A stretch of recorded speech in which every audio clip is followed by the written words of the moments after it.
ఒక్కసారి కొమ్మూరి గోల్డ్ కి కాల్ చేయండి. తాకట్లో ఉన్న మీ బంగారాన్ని విడిపించి మార్కెట్ ప్రైస్ కి వాళ్ళు కొనుక్కుని మిగతా డబ్బులు మీకు ఇచ్చేస్తారు. హైదరాబాద్ లంగర్ హౌస్ లో దారుణం చోటు చేసుకుంది.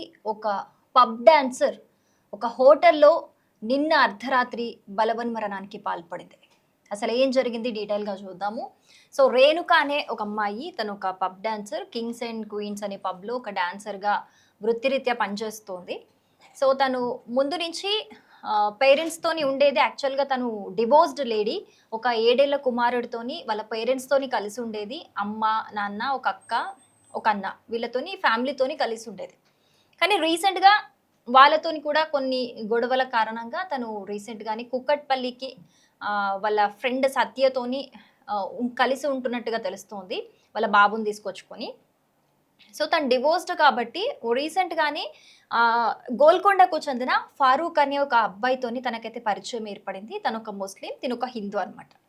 సో వాళ్ళిద్దరూ సన్నిహితంగా ఉండటం, అంటే వాళ్ళు ఫస్ట్ ఫ్రెండ్స్గా ఉన్నారు, తర్వాత అది లివింగ్లో ఉన్నారు అనేది కూడా వినిపిస్తుంది. కానీ అందులో ఎంత నిజం ఉంది అనేది అయితే మనకి ఇంకా తెలీదు.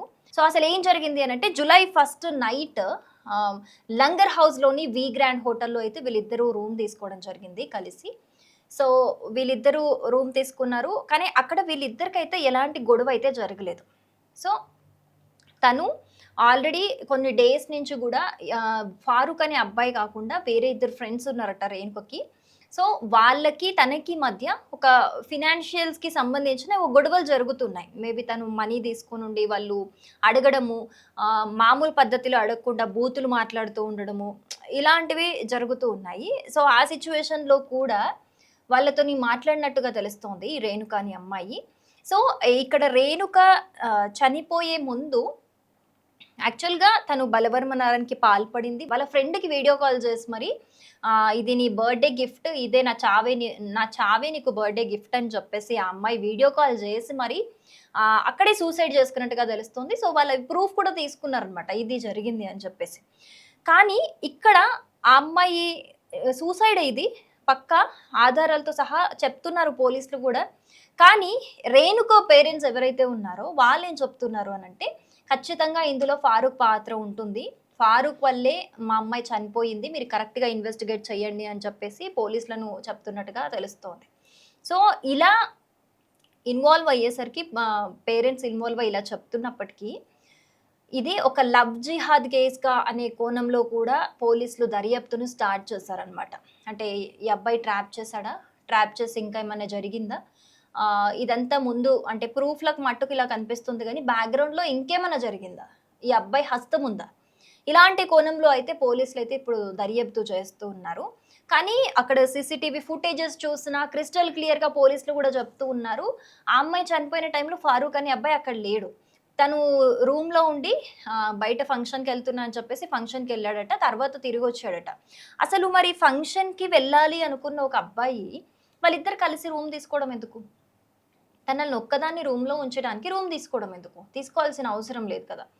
సో తనని రూమ్లో ఉంచి తను బయటికి వచ్చేసి మళ్ళీ వెళ్ళడం ఎందుకు అనేది, అంటే తను చనిపోయిన స్టేజ్లో అయితే అంటే తను చనిపోయినప్పుడు కూడా తను బయటికి వెళ్ళి వచ్చిన తర్వాతనే పోలీసులకు కూడా ఇన్ఫార్మ్ చేసినట్టు మనకి సీసీటీవీ ఫుటేజ్లో అయితే తెలుస్తుంది క్లియర్గా. సో ఇక్కడ ఏం డౌట్ వస్తుంది అని అంటే, వీళ్ళు ఇప్పుడు పేరెంట్స్ కంప్లైంట్ చేసిన దాన్ని బట్టి ఎందుకు తను బయటికి వెళ్ళి వచ్చిన తర్వాత పోలీసులకు ఇన్ఫార్మ్ చేశాడు అనే దాన్ని కూడా క్వశ్చన్ చేస్తున్నారు.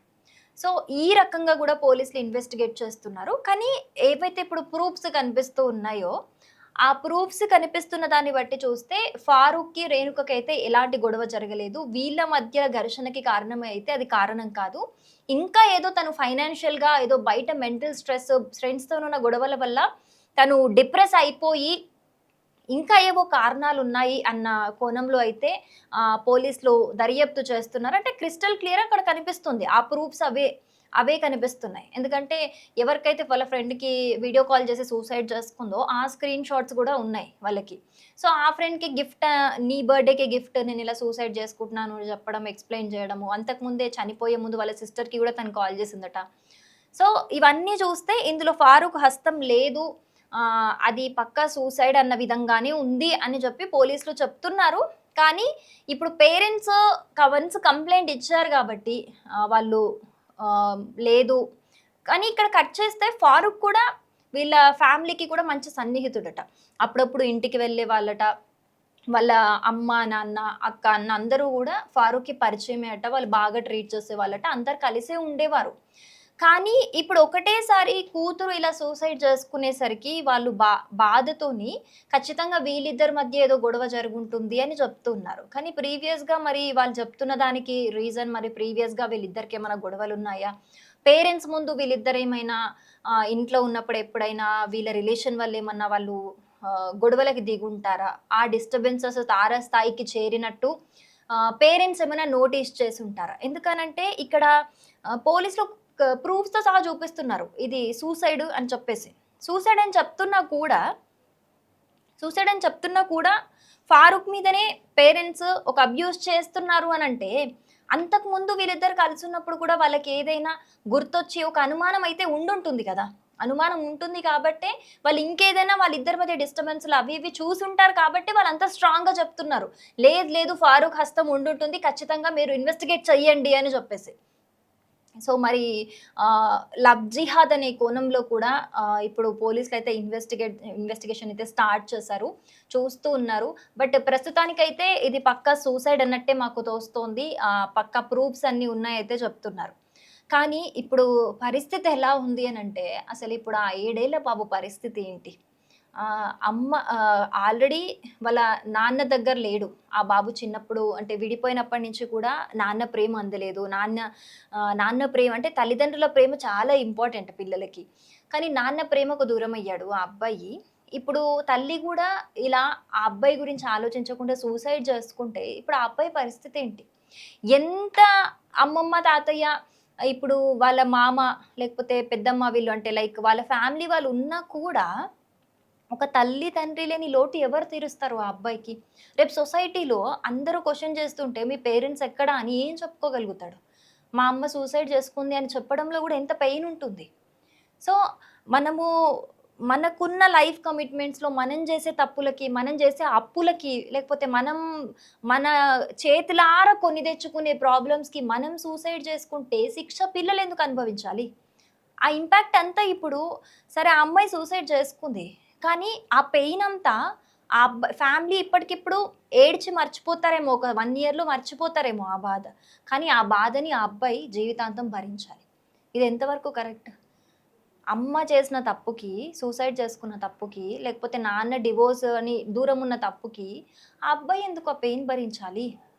సో, ఎప్పుడైనా సరే మనం క్షణిక ఆవేశంలో తీసుకునే నిర్ణయాలు ఎంతటి దారుణానికైనా ఒడిగడతాయి. అందుకే మనం దీనివల్ల ఏదైనా పని చేసేటప్పుడే దీనివల్ల ఫ్యూచర్‌లో మనకి ఇబ్బందులొస్తాయా అని ఆలోచించి చేయడం బెటర్. లేదు ఒక ఇబ్బందొచ్చింది అనంటే చావు మాత్రమే పరిష్కారం కాదు దానికి. సో, మనకు చావడానికి ఇంత ధైర్యం వస్తుంది అనంటే, బతకడానికి అందులో కొంచెం ధైర్యమైనా సరిపోతుంది. చావడానికి ఎక్కువ ధైర్యం గావాలి. సో, ఇదొక్కసారి ఆలోచిస్తే మంచిది. ఏదేమైనప్పటికీ కూడా ఈ కేస్‌కి సంబంధించయితే ఇంకా అంటే ఇప్పుడు ఫారూక్ మేబీ నిందితుడు అయ్యుంటాడు అని చెప్పి స్ట్రాంగ్‌గా చెప్తున్నారు కాబట్టి, ఇంకా ఇన్వెస్టిగేషన్ చేస్తున్నారు పోలీసులు. సో, దీనికి సంబంధించయితే ఇంకా ఇన్వెస్టిగేషన్ అయితే కంటిన్యూ అవుతోంది.